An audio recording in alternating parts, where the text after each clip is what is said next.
Today, we're talking about the top 10 reasons why you're still single. The number one reason is you don't leave home enough.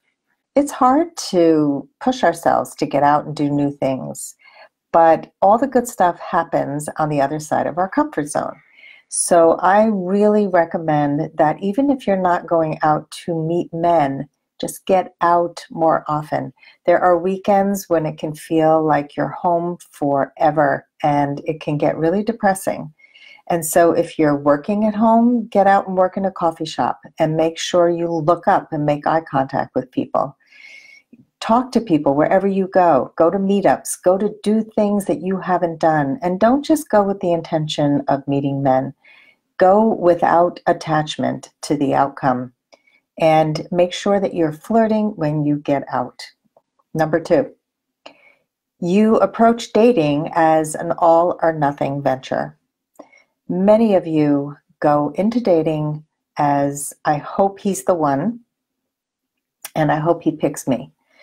Those are two ways of dating that will burn you out and make you feel like giving up very, very quickly.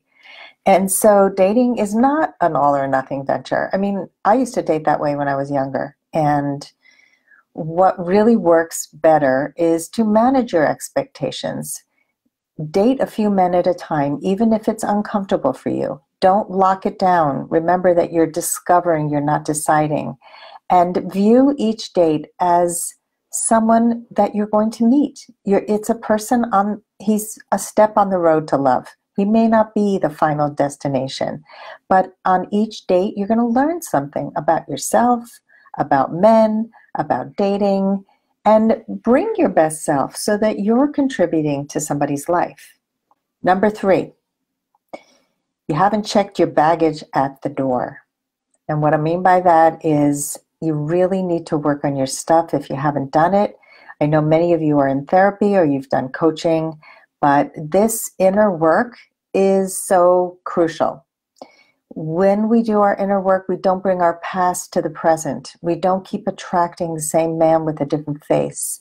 We don't bring our issues to the table and sabotage our dating situation.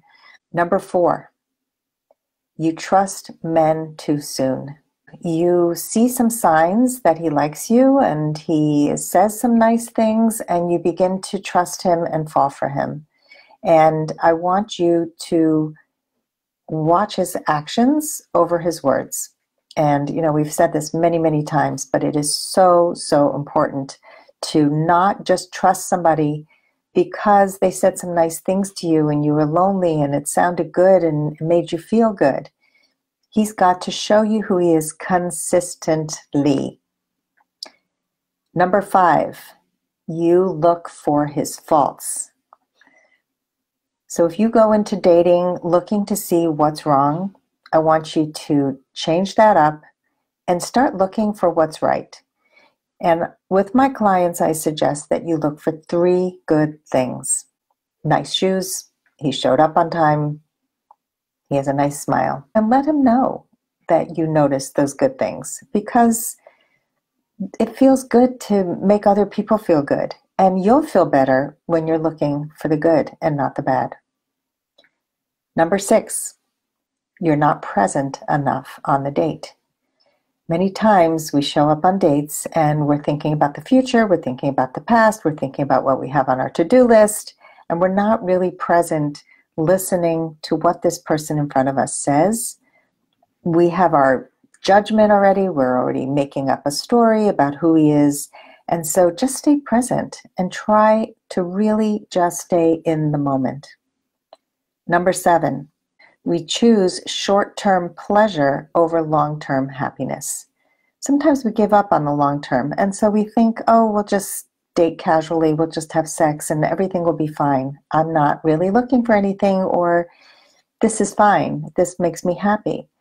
But in the long run, if you don't focus on what you want, the big picture, you will end up not finding the big picture.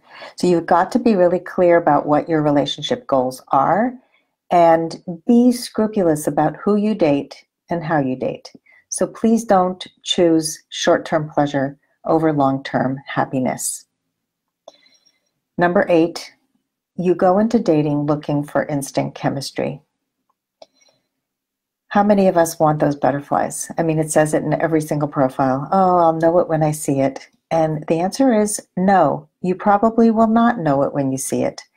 How many women have gone on 3 dates, 4 dates before they felt any chemistry at all? Or it took that first kiss or that first hug.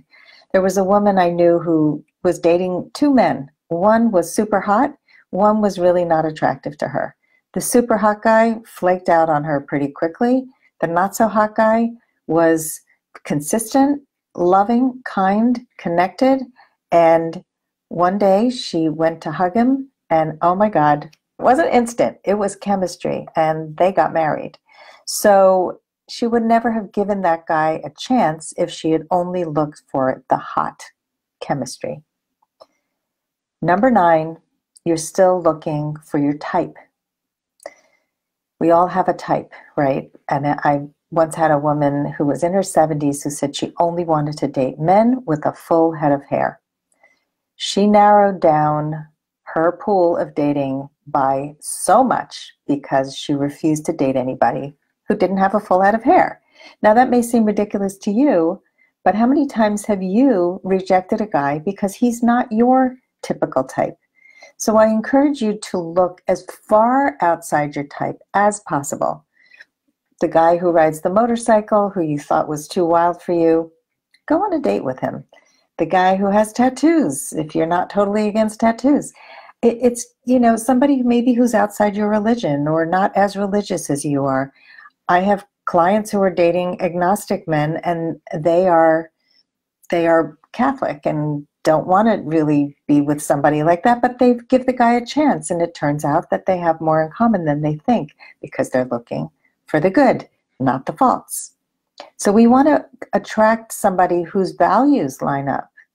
Expect that the guy will show up in a surprise package. And number 10, you don't connect in a man-to-woman way. And what I mean by that is you connect like colleagues, you connect by talking about intellectual topics, but you're not flirting, you're not connecting with your heart, with your warmth, with your vulnerability. And so please really work on this, because this is one of the hardest things as we get older and we've been independent for a long time. It's really important that we bring that vulnerability and that warm woman-to-man connection, because otherwise he's going to drive away thinking you are a nice person, but he's not going to keep asking you out. So these are the top 10 reasons why you're still single. Thanks for listening.